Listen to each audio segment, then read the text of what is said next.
What is going on, everybody? Welcome to Movie Talks, the only podcast you need for all your movie news, movie reviews, and more. So, this is episode 36. We have got a big lineup for you. It is supercharged. We have Jury Duty. So, Lawson's brand new pick. He loves these reality TV shows. Hell's Paradise, I was very excited for. Brand new anime for the Big Dark 3. And then a trip down nostalgia lane is Power Rangers. Once and always. I have to stop and pause to actually get to say that correctly because it gets me every time. We've got two big announcements today, so this is very, very exciting. We are recording on another birthday. It is the Angry Fish Man. If you've been in any of the streams, he got a little bit angry because he read it wrong when I called him that. So yeah, never call me a fisherman. That's disgusting. Fishman's fine. Yeah, so it is his birthday. He doesn't look a day over 32. No, he doesn't. No, he doesn't. No, I love it. Thanks, man. That's all It's right. been a good day. Good. And it is a special day for me as well because it is Lawson's birthday, but I also find that he met the requirements for YouTube. So hooray, we are on our way to get monetized. We're just waiting for Google AdSense to get back to us for approval. And then let's quickly announce some of those stats though, like what we've been working towards, watch hours and stuff.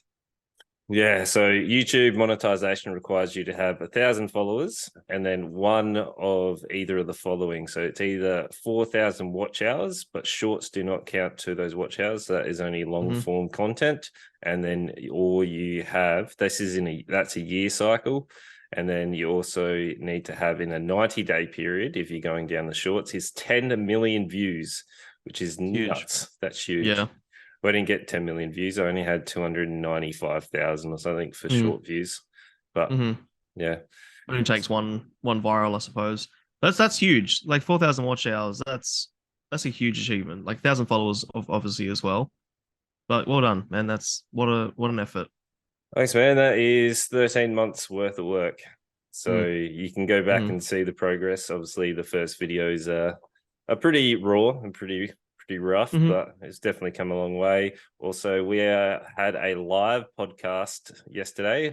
We did have a few internet problems, and it was just on my end, so that's getting sorted. So we'll be up and running. If we are looking at maybe putting this one live as well, we're just not sure how it's all going to work. So if you want to come in and have it live, then stay tuned for that. So it is really interactive, really fun. And you can mess with us a little bit as well. So there is a sing mode. Share your opinions and yeah. Lawson loves the dream will be one day sing mode. Jesus Christ! The dream one day would be to have we have people who watch these movies with us and we can talk about it and have a laugh and chat. Like that'd be incredible. Yeah, but see how we go. Yeah, so we are trying to bring you all as much content as possible. This heap's coming. We've got 2 podcasts. So I actually have 3. I've let one slip a little bit. I have a new training program for all you guys and girls that want to get fit. So that is probably going to be released on Wednesday. So we have a live Mario party. So Lawson's Time to Shine stream on Twitch on Wednesday. So at the same time that this podcast comes out. So if you listen to it in the morning, tune in at about 7. We'll probably kick off on Twitch. Yep. That's going to be exciting. Pretty hectic. I'm really excited. I'm going to be terrible at it, and these guys will not get a break from me in real life when I'm just get bored and start. I'm not looking forward to the inevitable full body shot. Like I like that so far. It's just like neck up for me. All right. I'm feeling a little self-conscious already, but we'll be fine. All right. We'll make it through. That's fine. I'll do some push-ups. I'll just hide behind you. Yeah, it'll be right. But let's get into it without further ado. This is everyone's favorite segment, which is movie news. Movie news. Yeah, it changes every time. But boy. We have Chris Sanders back on voice duties for the Lilo and Stitch live action Disney film. I didn't even know this was a thing. Why are we doing a live action Lilo and Stitch? Oh, I need to look this up. What the hell? Because they're doing live action for every Disney one. I don't see why that's surprising. Like, why don't you think they would do it? Is Lilo even an Islander? American actress, she's not even doesn't even look Hawaiian. Are they not doing this in Hawaii? Who knows? Oh, I'm so upset. Why? We need to stop. We need to stop this. Sorry, I didn't even know this existed. Oh, she does look a bit like an islander. Oh. No, is that a picture of it? Stitch looks like a fucking little. I mean, he's a little alien, I know, but he looks like a little alien. He doesn't. He's supposed to look like a little alien. Yeah, but he looks. I don't know why you're It's just upset. CG. Why couldn't they do puppetry? Oh my gosh, this is honestly incredible. Why am I surprised? Sure, great, very interested. Yep. What a mess. Yeah, Sorry. that's all right. The Little Blew my Mermaid is mind. coming out soon too, as well. So Yeah, that's right. stay tuned for that. Mhm. Juno Temple joins Venom 3. She's a brighten the screens to award nominated effect from Two and a Half Men. So yeah, she's coming into What? Venom 3. Juno Temple is coming Was this into person Venom 3. in Two and a Half Men? Yeah. Okay. So get excited. Get excited for that. Oh, super excited. You know what I mean? Yeah. The Venom film, I didn't mind the Venom films. I thought Venom 2 with Carnage. I love Carnage. Like I Carnage. didn't watch two. I thought Woody Harrelson as Carnage was incredible. They didn't give him enough Woody development. Harrelson Yeah, he's so as a good. super villain. Yeah, Okay. like he did it well because Carnage Okay. is the serial killer, and then the symbiote attaches to him, and that's why he's called Carnage, because he just goes nuts. Sure. Okay. That's interesting. Yeah, it's cool. All right. Also, there is a White Man Can't Jump remake coming. I think I caught wind of this. Who is in it? It's not Woody Harrelson or Wesley Snipes. I mean, I would fucking otherwise be called old men. Old white men can't Can't jump. jump. So yeah, it doesn't yeah. look good. I don't know why it really needs a remake. Like that movie, I don't think it's going to translate that good out of the timepiece. No, I don't think so. Because it was a movie about, I mean, like, it was about race and stuff, right? Yeah. And it was about like cultural barriers. And I just feel like in 2023, that's been discussed 1,000 times already. It's like that movie we watched, that guy, that Jewish guy who dated that black girl a few weeks ago. Like it was interesting because it wasn't new. We've had this story. Oh, that was not Seth Rogen, Jonah Hill's one, wasn't it? Yeah. I forget what the movie was even called. Well, because it's that forgettable. Oh my god! All right. Yep. Continue. Godzilla vs Kong, the new empire confirmed to continue the MonsterVerse. Yes, man. Did you watch the first Godzilla versus Kong? Yeah. Yeah. Did you like it? I like it because it's just okay. Because it's just dumb action. It's just nonsense. You just away you go. Do you ever like Pacific Rim? Yeah, I liked it. I thought it was good. I thought you would. It wasn't exciting, and if it was on, I'd watch it. But I'm not going out to like seek it. And I wasn't like I enjoyed it. It's just it's not something I would be like running out to go and see. Yeah, that's fair. It's no Real Steel. No, Real Steel's great. I really enjoyed that. A fucking good movie. Sorry, a bit of a tangent. Pixar Elemental will close the Cannes Film Festival. What will? Pixar what? The Elementals, which is the right. What's it called? The sequel for what was the Emotions one? Inside Out. That's the one. Yeah. That's gonna close Cannes. Oh, jeez. All right. I thought it money is good. A little bit more too mainstream to close out a film festival. So they can put the Cannes Film Festival logo on their banners and shit. Yeah, I guess. You know, that sells tickets. True. Yeah, righto. Hey, money talks. Stan Lee documentary coming to Disney Plus this summer, which will be Our Winter. That's cool.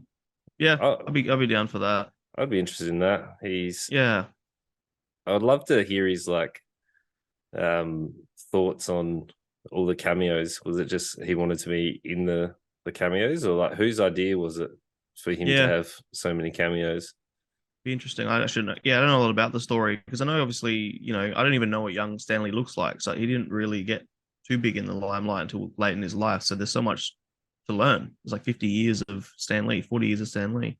Yeah, so Yeah, it's that'd be kind of cool. cool. There is a new Star Trek film for Paramount Plus coming. Sure. Have you seen any of the new Star Trek films? No, none, not one. Okay, I quite liked them. I thought they were quite enjoyable.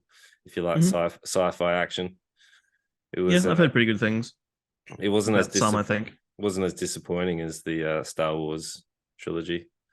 So Yeah. I mm, mean, not much is. no.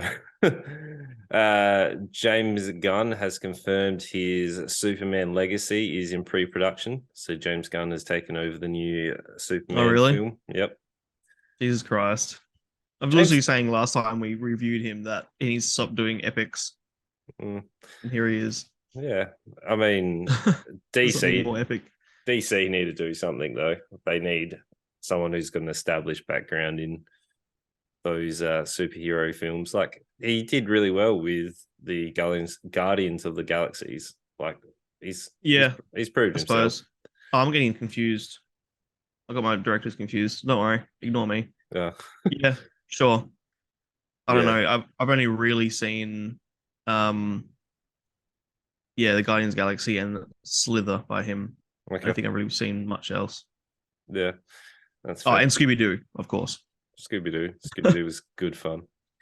So good. Uh, there's a new horror film, a trailer for the Boogeyman. So I would have thought the Boogeyman would have been like too overdone by now. Surely, in your Yeah, but pitch that's meetings, in the pitch meetings, wouldn't you be I like, "Nah, know. it's all right. We've done the Boogeyman. We've done that many like Friday the Yeah. 13th, all those. Like, how does it keep I think going? that about everything. I think that about everything that's coming out at the moment. Surely with the Pope's Exorcist, they're like, no, we've done 1,000 Exorcist films. Let's move on.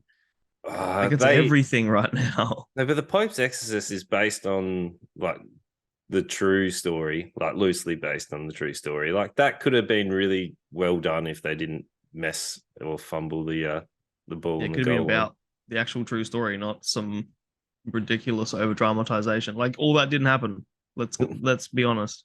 Yeah. Anyway, that's enough news. I reckon, man. It's a lot of news. There's a lot of news. I mean, yeah, we this is recording a little bit later than usual, so there's a little bit Mhm. more news. But let's go into Very true. your pick because I want your point of view first because I have a prediction that Okay. I think you had a good time with this one. I reckon. Okay. Sure. Yep. So Jury Duty, which Hmm. is what was it on Amazon Prime Video for us. Uh, Apple? I forget. No, it was Prime for us because I watched it on Amazon Prime? Not Prime. sure. Yep. Prime. Yep. There you go. Do we introduce it? So You. you said? It's all Yep, sure. you. So it follows the workings of an American jury trial through the eyes of Ronald Gladden, a juror who is unaware the entire cast is fake. Everyone except him is an actor. Everything that happens is carefully planned.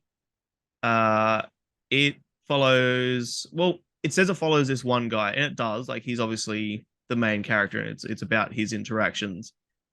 But we also have a bunch of other jurors who are also playing their characters, and when they're on scene, it plays out like a sitcom. And he's just another actor, really, or it feels like he's just one of the characters. But as we find out, or as we not find out, but as the show tells us, he thinks this is a real trial and a real jury and a real case, that he's part of the jury duty. And he is like so confused because shit is just like it's silly, but not so silly that it feels unreal for him. I think later in the series it might go that way, but initially we're just watching him interact with the characters.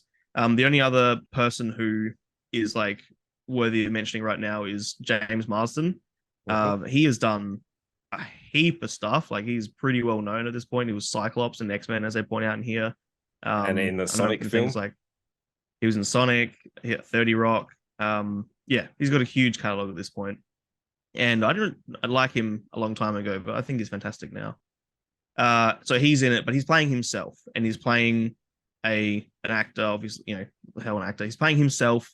He is, being a bit of a knob, being a bit of a bit of a spoiled celebrity, and it's his fault that the entire jury have to be in lockdown because of the paparazzi and whatever. And then it turns out that he ends up going to go stay at his own house anyway under a watch. So yeah, that's pretty much just of it so far. But yeah, Ryman, do you want to hear my actual like thoughts, or do you want to give me your prediction? You said you think I'm gonna like it. All right, I'll give you my prediction. I reckon you had moments where you really enjoyed it, but I think it unfortunately didn't live up to your expectations of what you thought this was, because you were very excited for the trailer and you watched Okay. the trailer, but I think overall you'll struggle to recommend it. But I think you had moments where you had a good time. Okay. No, I loved Oh, it. oh, you loved it. All right. Yeah, I think it's brilliant because it feels like a sitcom, and all the other characters have sort of these rich backstories.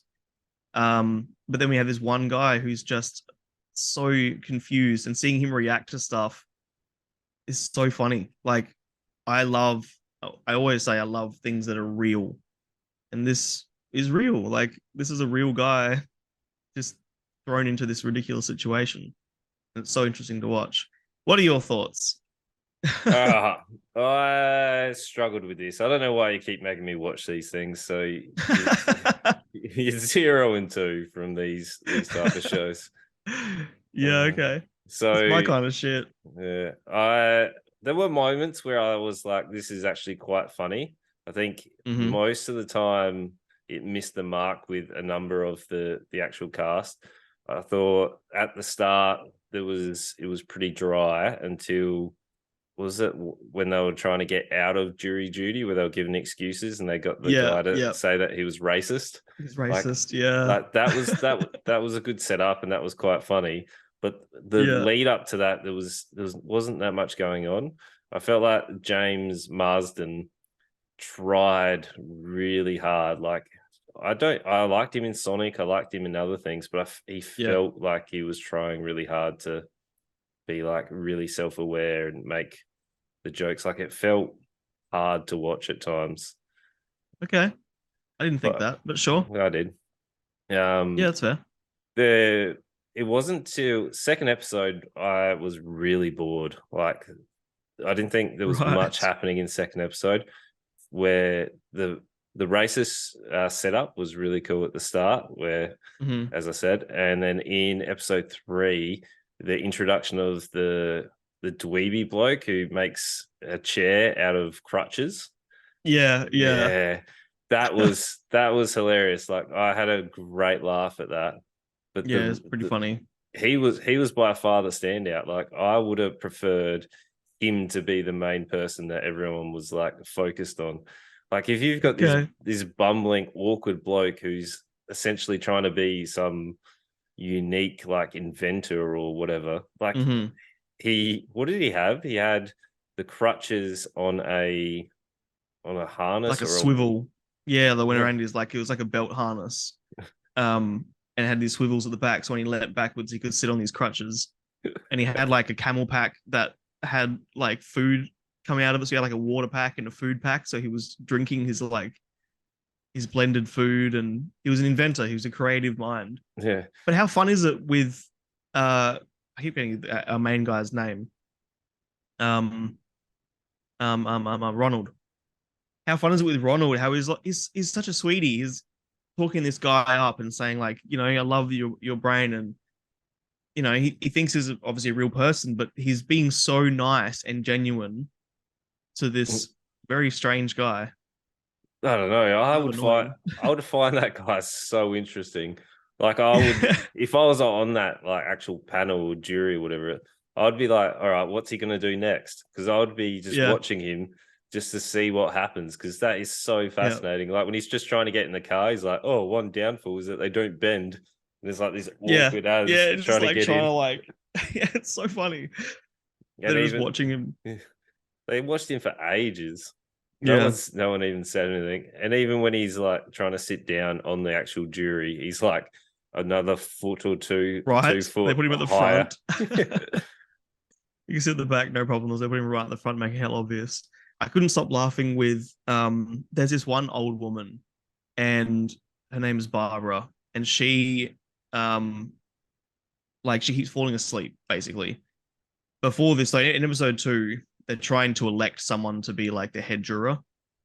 And they of course elect the this focus of this experiment, even though he had no interest and didn't show any initiative at all. But the judge is like, I heard you showed a lot of initiative, and gave it to him, and he was like, what the fuck?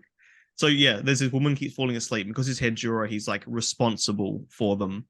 And the judge keeps like bringing him over and is like, you need to take control of your jury. She keeps falling asleep. You need to take care of that. And she just keeps falling asleep. They were constantly nudging her, and like she'd wake up, and then everyone keeps poking me, but I'm not falling asleep. I was looking down at my notes, and it was so fun because he just is so uncomfortable, and like what he can't do anything about it. Is in his mind, he's in like a legal obligation. It's great. I'm having a really good time. Okay. Have you watched more, or did you stop yourself at 3? I just watched 3. Yeah, Yeah. I sort of force myself to these days. Okay.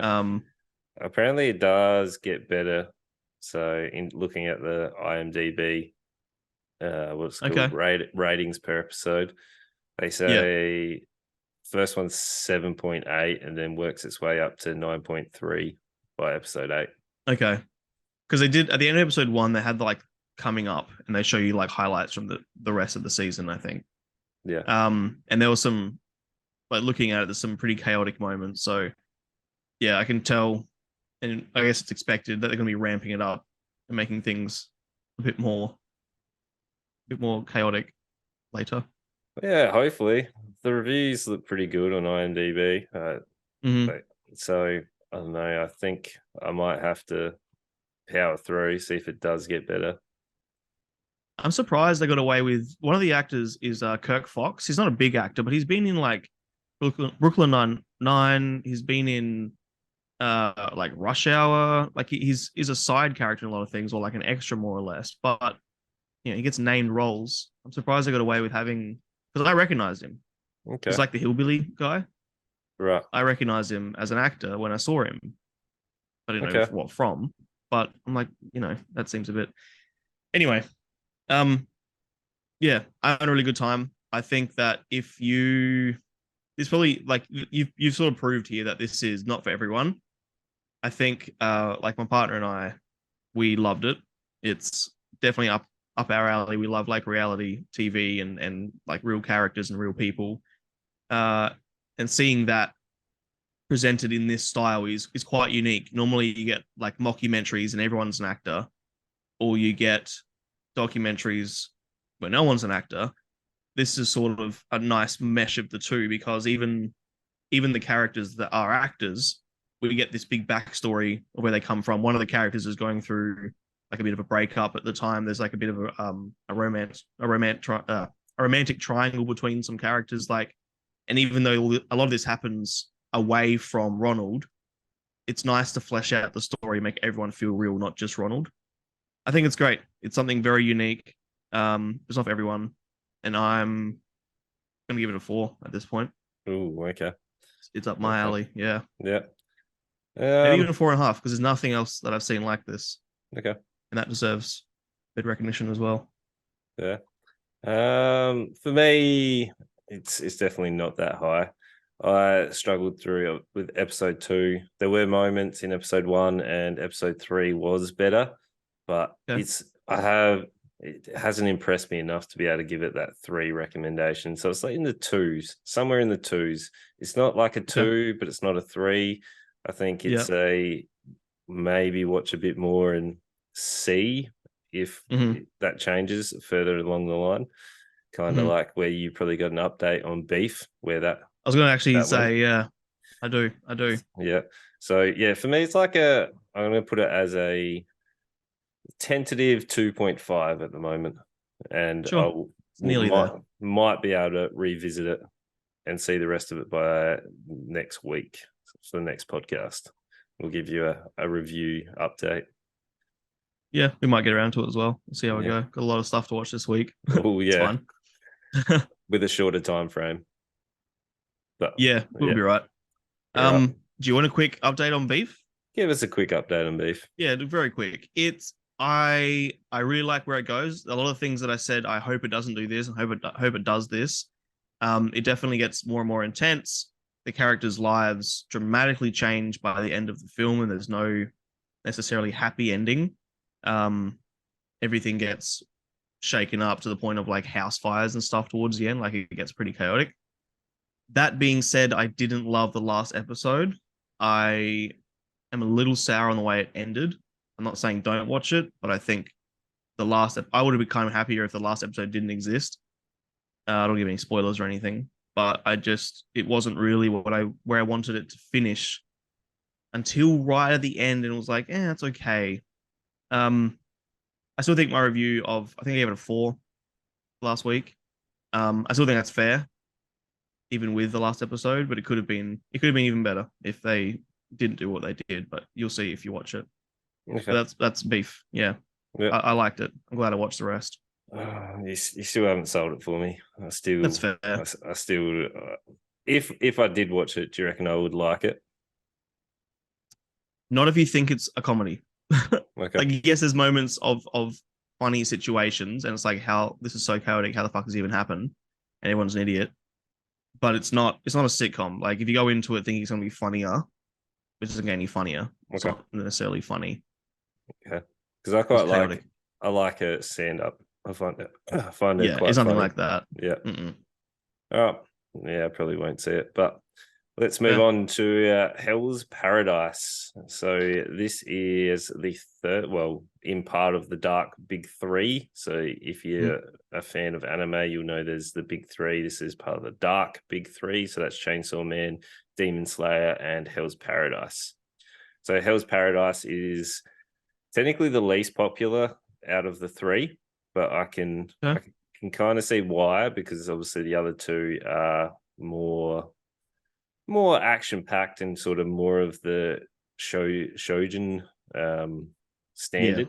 So it's more of, I don't know, up and about, lots of action, where this is they're more showy as well. Yeah. This is more character driven. So this is a squad of prisoners and their guards are sent to investigate a mystery island. They get stranded there and must rely on each other to survive the island's mysteries and monstrous residents. So there's 3 episodes out currently. The 4th one is coming out, says on the 23rd, so it actually might be out now.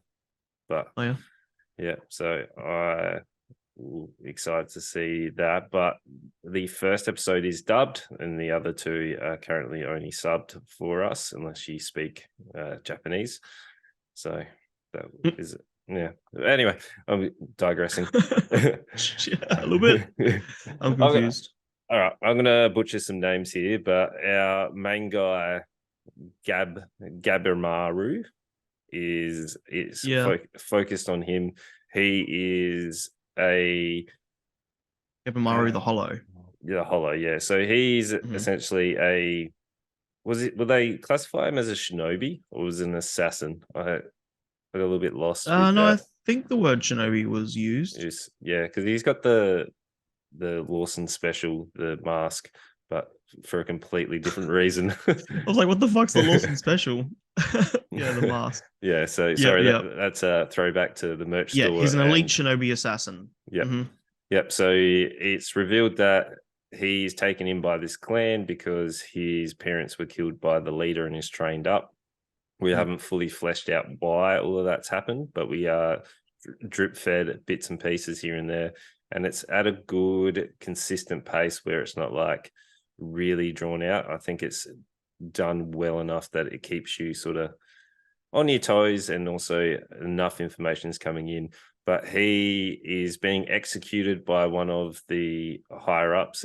It was not a shogun; it was like a lord or something. I wasn't really confident on who that was, but so he was a lord of some some description, and then the Shogun comes in later for whatever province they were in. But he's being executed. He is kind of allowing this lord to try and execute him, but because he's been trained, his body is actually resisting and is far superior to the normal person. Where it was a pretty cool like opening scene. Sorry, just interrupt, but like that was really cool how they do all these like ways to kill him. They tried cutting his head off and the sword wouldn't go through. They tried ripping him apart with oxen or horses, and the horses got like dragged back and hurt. Yeah, like it was really cool to watch all these different ways to kill him, and he's just nothing's gonna do it. I also like that there actually ways people did get executed in those times. I also like the burning him alive. Yeah, the explanations of how the executions happen, like for the decapitation. So they like apparently to actually chop a head off, it's very, very rare that it ever goes through on the first swing unless you get a perfect swing, and because of the neck cartilage and the bones. Yeah, katana. That's why they use like great swords in medieval Europe. They're heavy and they go straight through like a guillotine. Yeah, like katanas. Yeah. Go on. So that was cool. Very cool intro. Very. If you don't like, I guess, a bit of gore, a bit of like blood, and you're a bit squirmish, then probably you're in for a nauseating ride. But we're introduced to his. I'm going to call her a handler. I can't. They're like a clan of trained executioners, which I can't remember. The Yamada. Yeah. So Yamada, Sagiri. Yeah. So she's watching it and is getting his confession. And it turns out, rather than going recap of exactly what happens, each of these prisoners are sent to the Shogun. They're not allowed to look on the Shogun, and they are essentially being brought together so that they can go investigate this mystery island so that they can get the elixir of life, which will grant the Shogun immortality. But on this island, everyone who's gone there, only one person has come back alive, and that person started sprouting flowers and vines and stuff all over their body, which is conflicting because it's very, I found it artful, but also grotesque at the same time. Yeah, it's kind of beautiful, but also completely unnatural. And that's sort of the message of the island too. When they go there, Sagiri, when she's walking around with Gabimaru, she's like, "This place is beautiful. Like, look at all the flowers, blah blah blah." Gabimaru's like, "None of this is beautiful. It's disgusting. They shouldn't be growing where they are. It makes no natural sense." Like he's pointing out that this is completely unnatural and therefore disgusting. Yeah. And that's it's an interesting sort of difference, I suppose. I like it. I want to point out really quickly as well that what you've just described is also the plot of Suicide Squad. Yes. So they have made reference that this is the anime Suicide Squad. Oh, someone said that? Yeah. Damn, I'm not original. Yeah. So a number of reviews have actually said this is very similar to the anime, well, the Suicide Squad, but the anime version. So I think there's enough differences, though, that it's not the exact same. But it's a very similar premise. So there's when the Shogun is giving all these people the rundown of the mission and they get a pardon, there's a big fight because they can. Each of the, who's going to survive because they give you the standard running order of who's the big bad villains, and you can't expect that, but that was fine. Anyone that talks. Yeah. So each of these villains criminals are given a watcher or a handler from the same tribe, and it's an interesting premise once they get to the island in episode 3, where before we get to that, Gabimaru, I found really cool. Normally, I like my protagonist to be just wanting to be better all the time and being like pretty much invincible and overcoming the next obstacle. But I quite like the internal conflict that he was having, where he has a conflict of whether he actually wants to die or he wants to survive and get back to his wife. Like there's a whole different premise around him and his motives, which unfolds and unpacks, which I thought was a cool little extra Yeah. dynamic for it. Otherwise, this would have been your Yep. standard. Here's your crew, go off, explore, overcome Yes. your obstacles. Obviously monster of the week, and every time they beat something, they get a little closer, and all of a sudden they're bonded. Yeah, you're right, because his name is Gavamaru the Hollow, and his whole persona up until this point is that he's a monster, that he doesn't have any feelings, he doesn't empathize with anyone, he just sees everyone as bodies, really. But then we see him, and I don't like the motivation of I'm in love now, and I have someone to care about, and someone who cares about me. But it makes sense because if you were just told your whole life that you have no feelings for people, then that's the life you're going to live. It's not until someone actually gives you unconditional respect and love and actually understanding that's like, oh shit, it actually feels kind of nice. So it makes sense. And I didn't think it was cheap. even the wife has actually got a bit of a depth to her as well, even though she's had very little screen time, only in flashbacks. Like she's the daughter of the guy that took Gabby Murray into the clan, and he seems like a very interesting kind of man, where he burnt his own daughter's face, and there's a whole range of things that are coming into that where we haven't fully unpacked because it's only been 3 episodes, but I'm very interested to see his motive and his perspective on what he wants his clan to be.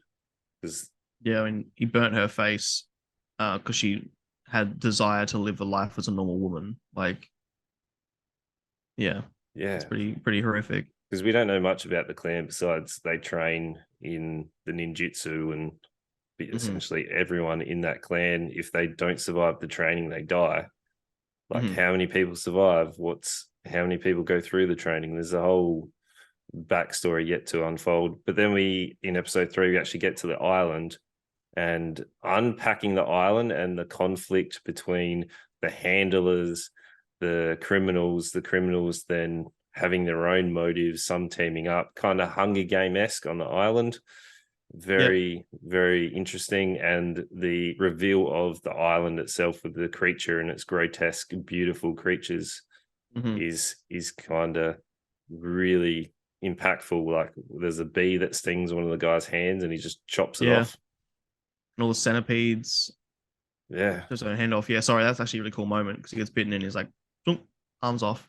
So it doesn't spread the infection. Yeah, and there's like centipedes with humans' faces, and it's all kind of, it reminds me a little bit of that Japanese Tales of the Macabre, like just grotesque, uncomfortable scenes. It's kind of perfect.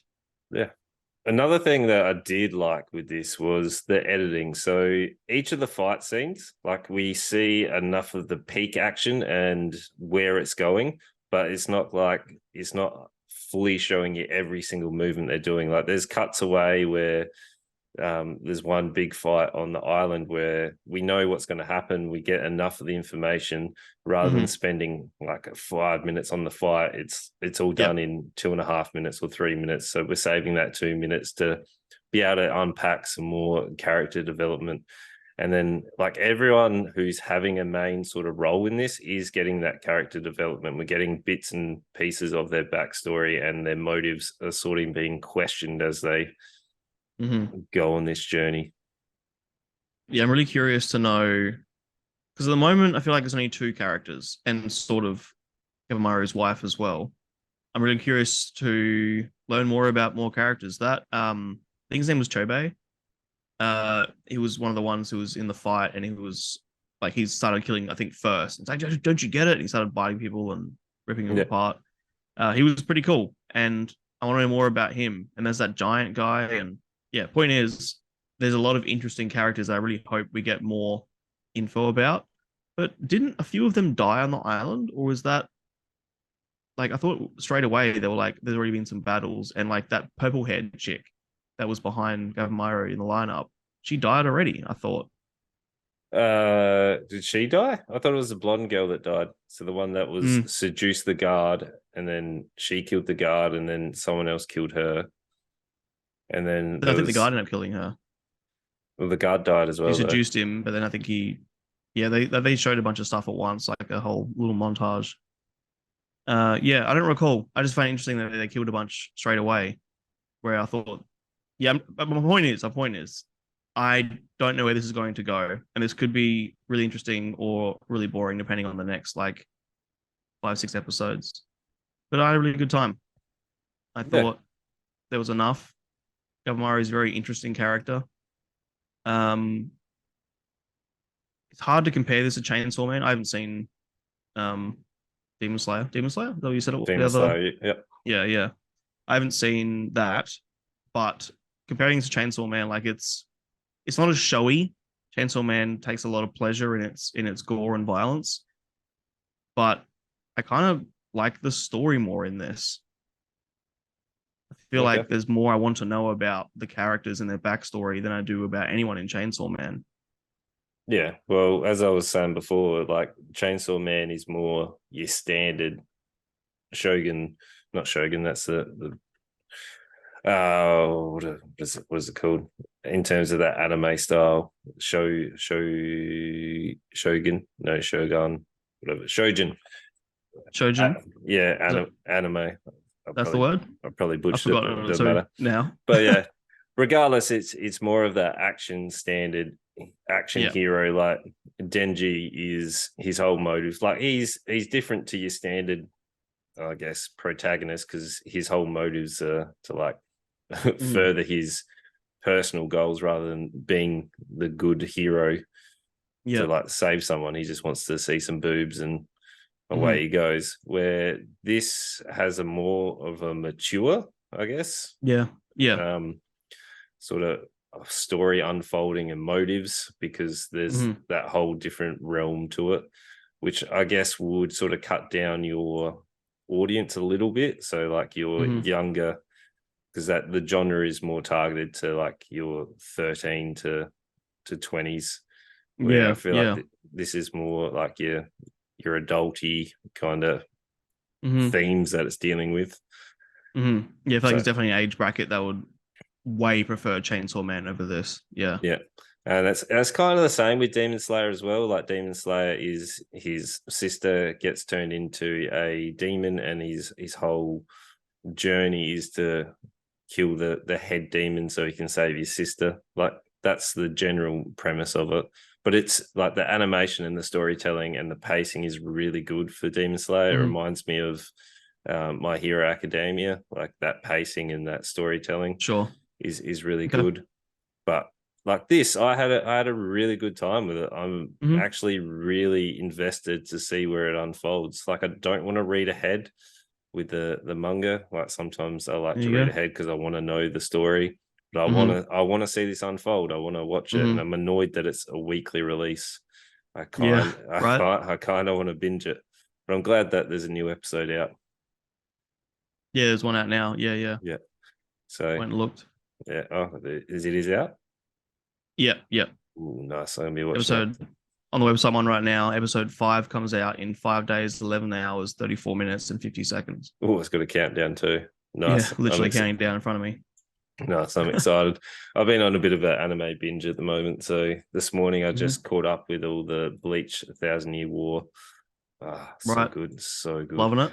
Yeah. Yeah, sick. I love Bleach. He's my favorite voice actor too. Oh, Johnny, the Black Power Ranger who stepped Yeah. in for Zack. Yeah, but we'll get to that later.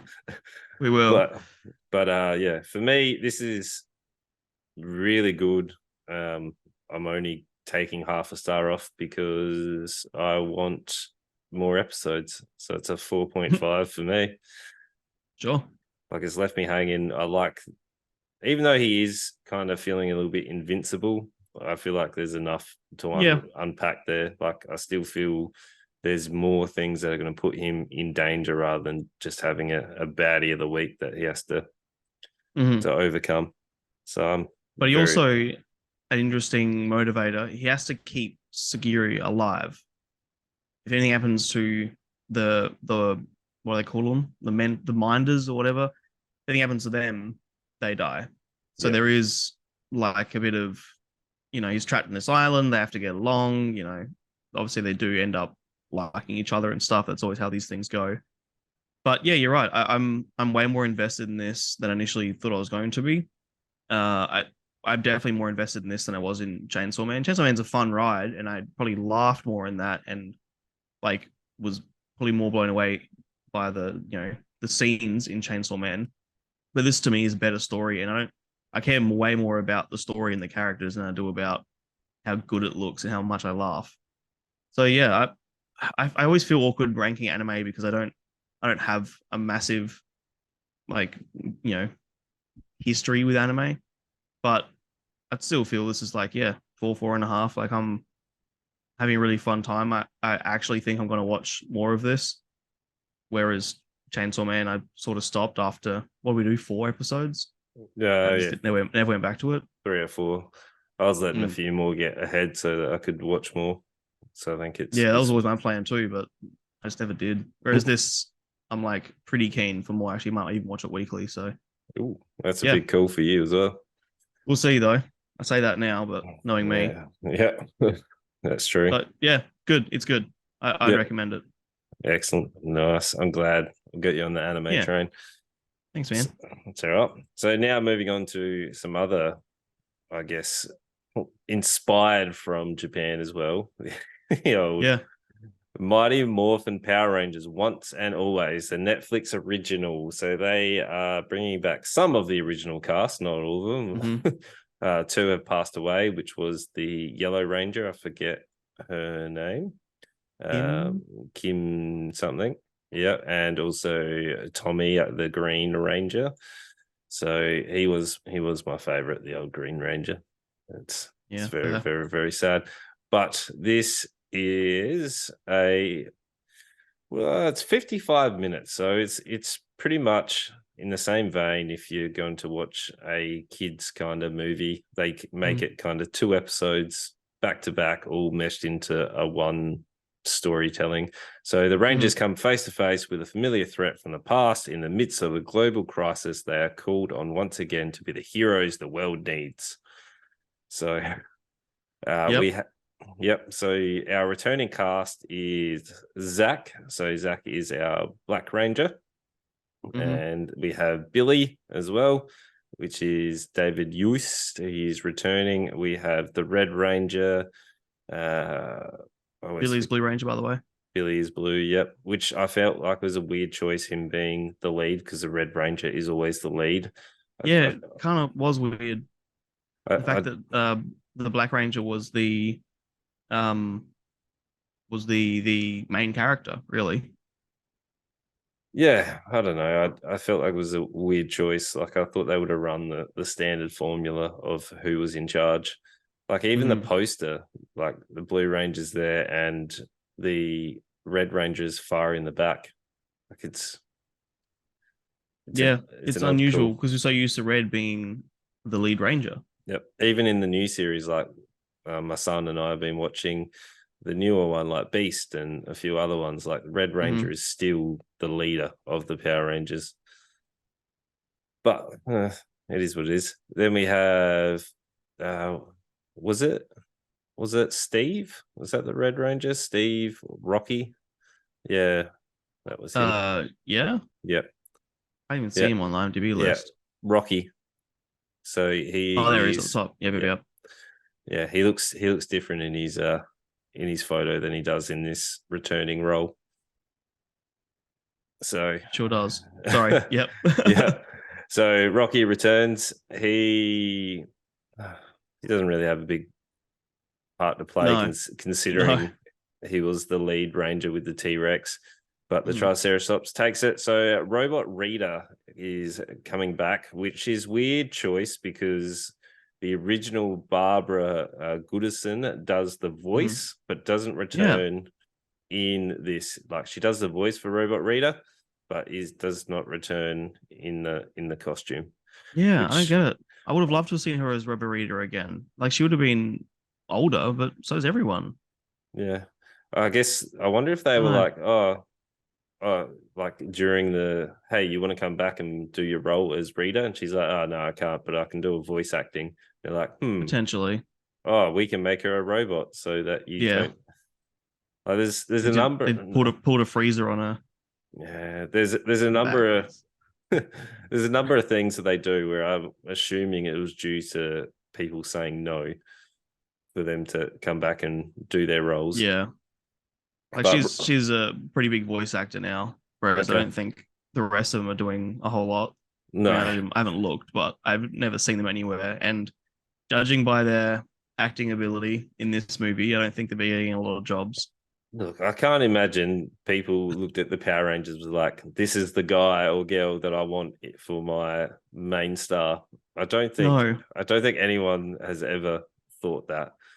But Hmm. the story revolves around Rita coming back as a robot, and she has two new henchmen. One is a minute. No, it's not a minotaur. It's like a I don't know a Yeah.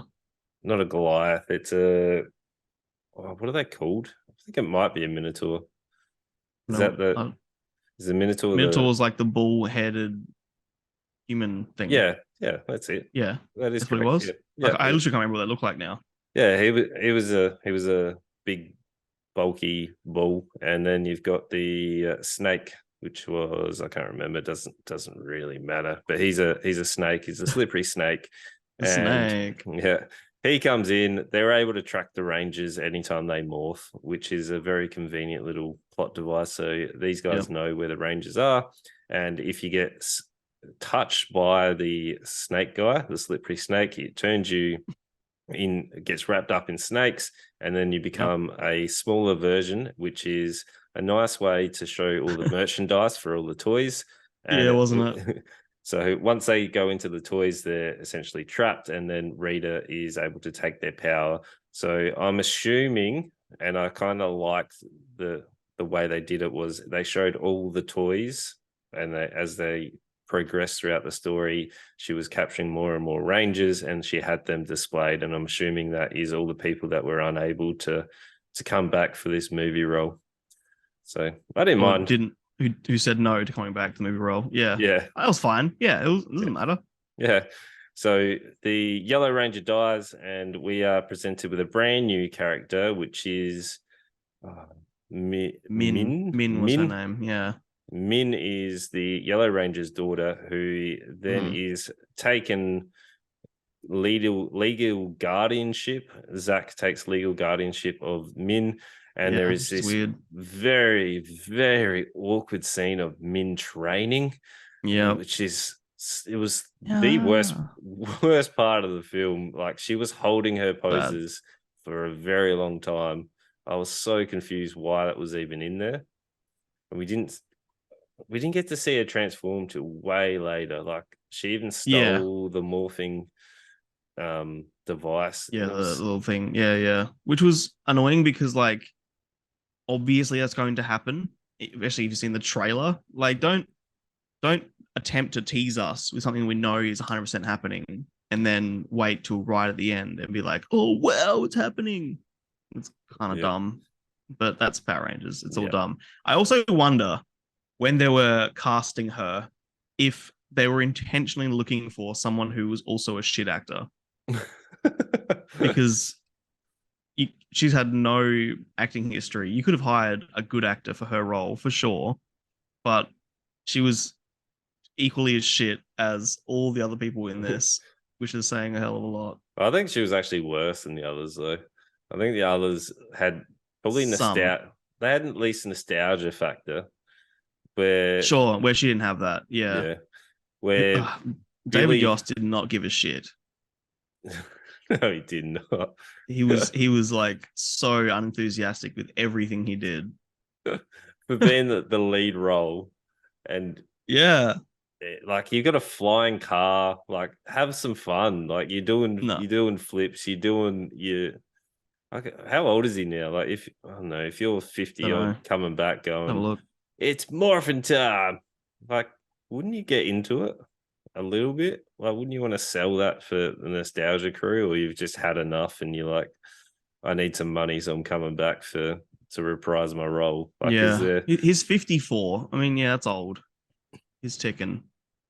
yeah, but wouldn't you, I don't know, at least be more excited? You're getting a paycheck Yeah, at the end exactly. of the day. That's my point as well. Just put a bit of effort in because I went back after I watched this. I went back and watched like a little montage of the original Power Rangers just to see them, at see them in their prime, I suppose, and then sort of compare it. And he was never this awkward on camera. And I do wonder, and I put my notes here, I do wonder if I can't remember where I even wrote it, but I do wonder if a lot of what made this awkward with these actors is the fact that we're now watching grown men and women, hold these things out and be like Triceratops. So therefore it feels kind of awkward and cringy. Whereas back then, there were kids and it was kind of meant to be awkward and cringy. I do wonder how much just came across that way. I think it's the effort they put in. Like if I was being able to do my childhood dream of becoming a Power Ranger and being in the movie role, like I would be excited about it. I'd want to be giving my all just to transform, even if I'm not in the suit. Like old Red Ranger Rocky. Rocky does not look like the Red Ranger in the suit as he does. No, it's insane. In the shots. Insane how they would transform, and they have these like slender fucking little bodies. Like Steve, what is it? Steve Cardenas? He's a big guy these days. Like not fat by any means. It's like he's a little unit, little nugget. And you see him transform and is this like skinny fucking martial artist. That's all of them. It was so funny to watch. In spandex, because I didn't mind that. Like it was fine. Yeah, it's part of the comedy at this point. I still don't understand the idea around the clay people, whatever they are, like the lackeys. Like, yeah. And the CG of when they died, it looks shit. Like unnecessarily not. Why do it? No, I don't know. It was bizarre. And like Rita should know that these guys are useless and they never win. Like how many times have you had a battle with a Power Ranger, but you keep sending these little henchmen and it just never works. And then that's so true. I think there must have been two other people who were like, yeah, we're going to sign on to do our roles again. So you got Johnny Young Bush, which is the voice of Ichigo Kurosaki, who is my favorite anime voice actor, which is Adam Park. And I can't remember his offsider, but they come back. What was he in this? He was he's from the space version. So he's from I can't remember which version it was. I don't like looking at his picture now, Johnny Young Bosch. Yeah. And I remember seeing him in the film. Yeah, they were the two that came and gave the invisibility. Like they had a very, very small part. Right. I thought they'd have more of a I don't know, a role at least, but they literally turned up and gave the invisibility thing.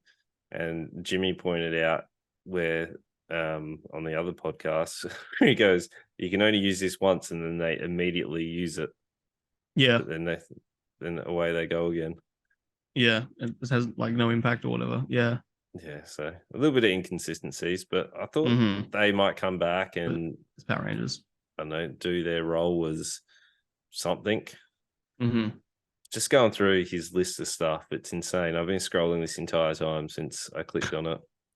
Like he has so many different things he's put his voice to, and like big name stuff as well. He's also the voice give me a couple. So he's the voice of Lelouch in what's it called? In Code GS, Vash the Stampede in Trigun. He was in Power Rangers Turbo. So he was in Neo Genesis Evangelion. He was he was in the Sailor Moon. He was in Akira. All right. Final Fantasy, Last Exile. I get it. Yeah, Lots. I can keep going. That's lots. That's his early stuff too. Quick. I also loved that Richard Stephen Horvitz was back as Alpha. Oh yeah, he's like, I wouldn't say a big voice actor, but he's done a lot of Nickelodeon stuff, Angry Beavers, Invader Zim. Does voice of the main character in Psychonauts games. Like he's done a bit, and he's a very recognizable voice. As soon as you hear it, I know it's him. And yeah, I was pretty happy he was in it again. It's Yeah. awesome. Well, what I do like about this, even though it is completely cheesy, there was no like waiting to get into the action. Like we Yep. presented straight into what you expect from the Power Rangers. I feel like Yep. this was intentional. We're introduced to them running, morphing, have the explosions, doing the flips, and Hmm. there was no like downtime. It was like, here you go, here's your nostalgia trip, and then we'll Yep. kind of give you a random story that it is Right. it is what it Loose, is. loose story, but that's always Power Rangers. Yeah. They had this little scene at the start before that action scene where the Star Wars opening text on screen, and one of the lines that from it was it said, "5 teenagers with attitude," instantly set up how the tone of this like the 90s nostalgia. It was Yeah. radical, you know? Yeah. And I like the throwbacks to the original like hangout spot and the training Yeah. place. Like Hmm. it was cool. You've got Zach doing his breakdancing fighting, which is very, very cringy, but Yeah. like it's And fun. the stunt double, like Uh, just generic black man. yeah. Like you can tell it wasn't him. It's so bad. But that's part of what makes this so fun. I do want to get to my biggest gripe and the thing that made me the most upset watching this, and we discussed this in our other podcast as well. I don't understand why they had to go down a CGI route for it's a Megazord, is that what they call them? Yep. For the Megazord fight at the end. They're fighting on the moon, like whatever. They're trying to get silly. I'm okay with that. But they use toys for the whole running out and transforming scene and whatever. And then they had this CGI battle. I really wanted to see a man in a cardboard suit fighting around a cardboard city. Like that's the nostalgia they were giving us all the way up until the third act, and that was really disappointing because that's I was excited for that. I even said I think when we were talking about this initially in their other podcast, I even said I'm excited to see that exact thing, and they didn't do it, Yep. and that's really disappointing. That really let down this nostalgic trip of a film. I was also confused with wasn't the Megazord always controlled by all five of them? I didn't doesn't it have to be all five to control it? Because there was only two of them controlling the entire because they Yeah, each I control don't different recall. because they always control different parts. Like they controlled Yeah. their own uh, part of the Megazord. Hmm. And then when they Hmm. combine, they're all together and one controls the arm, the other one controls the right arm, one's the leg, one's the whatever. And then Yeah. there's like Yeah. a main one. Like I don't understand how he's able to operate the entire thing with only two or three of them. Sure. I guess I didn't think about that. I did because I These are like things Ryman thinks about. yeah, I like when they're all together and it operates because Yeah. that was the whole point. They all came together and worked together to overcome the power of Rita. Also, There was a lot of that. Like, Rita go just on. throws their staff and it's like, here's my staff. Here's a magical power up, and then Billy's like, oh, she's distracted, and like yells it, and then runs up and stabs her in the back Oh, right on her on at the to end. yeah to win the day. Yeah. Like what? They just had to wrap it up. It did No. feel, yeah, by the end they were like, okay, it's time to finish this. And then they just finished it. And then there was the throwback to the original like footage of Rita, where it was like, I'm free, which Yeah. was And that again just made me want Barbara Goodson as Rubber Rita. yeah, Seeing her as Rubber Rita made me just want to see her again as Rubber Rita. Why wasn't she? yeah, I don't know. Anyway. I don't know. It was there. But what did you think of it overall then? Was it enough nostalgia for you? Yeah, like I know I wasn't as into Power Rangers as perhaps like you and Jimmy.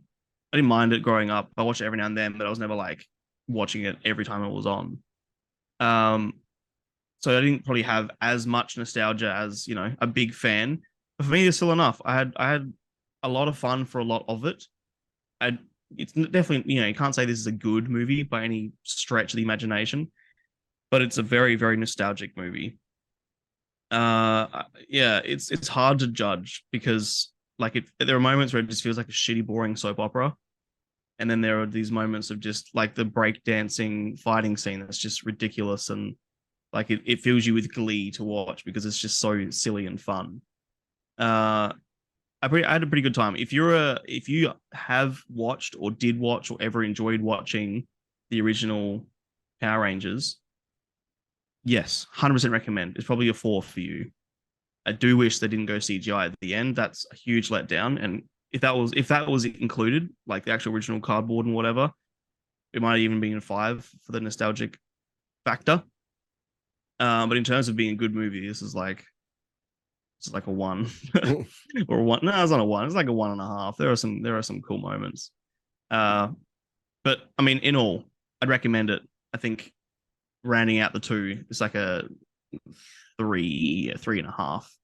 But at least it was short, 55 minutes. I wrote in my notes, I wish every action movie was 50 minutes long. This is, to me, exactly how long it needs to be. A long episode.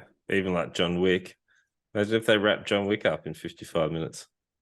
Yeah, look, John Wick 4 probably paced pretty well, but the others weren't very good, like pacing wise. Even the first one was okay.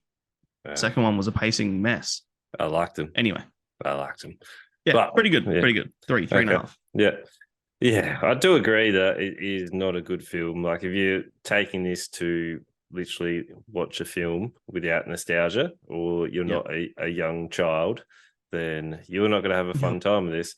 But I watched it with my son and daughter, and I was a big Power Rangers fan, and my kids do like Power Rangers. So we all enjoyed it. And unfortunately, then we've had a bit of a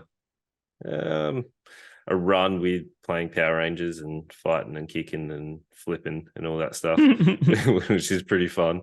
I always shotgun the Green Ranger, and they have no idea of how cool the Green Ranger was. So, have you shown them any old episodes, any like YouTube montages or anything? No, I think the original Power Rangers is on there, but I don't know. Sometimes they struggle to go back. Like, I've tried to watch around the twist and stuff with them as well, but okay, I don't know. It doesn't quite hit as it used to. So we watched the magical 90s Australian TV is very different. Yeah, we watched the Magical Jocks one, where he gets the super jumping power. With the Magical Jocks. Try to avoid ghost stuff just so they don't get nightmares yet. Yeah, that's fair. At this but, point, yeah. So we had a good time. I don't like how Billy was the main ranger. I want the Red Ranger to be the leader. Like, I want that formula to be there. I felt like they did my boy Johnny a bit dirty. Like, I would have preferred. I wanted to see him in the action. I was excited when I saw the cast list, and I was like, yes, he's coming back. He's my favorite voice actor. But he was there for like less than 2 minutes. He was literally just a plot device to help them further the plot along. But I like they were clever with how they showed all the different ranges. I like the nostalgia trip. So overall, it's like a 3.5. Like, I had a good time. It hits the right notes. They've got the explosions. They've got the flips. They've got the spandex. Like, they just need to go back into that moment of like, yeah, how cool was it? We got to be the Power Rangers.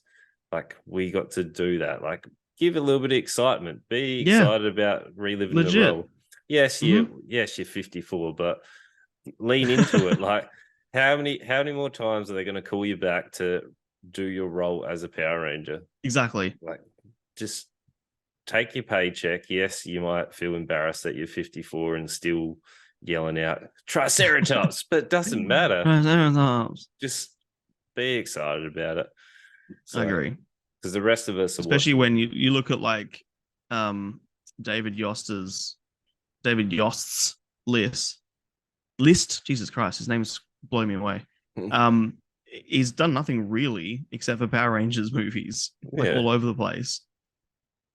And Power Rangers shows and stuff. Like, come on, dude. You're not better than this. No.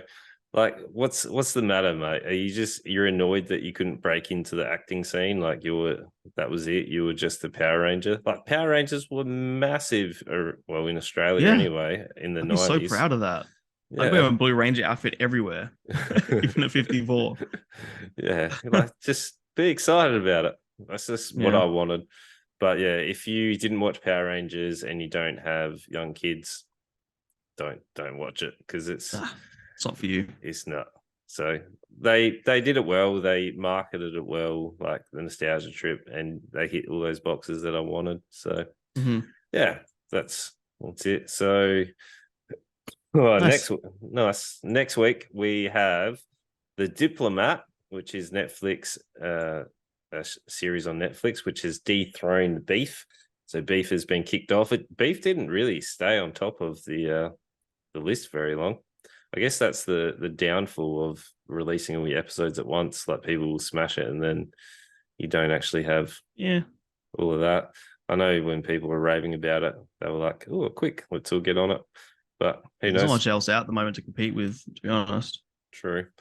And then coming out on Netflix as well this week is King of Collectibles, which looks really interesting. So, Lawson has a big gaming collection. I've got a little anime pops and figure collection and gym equipment collection.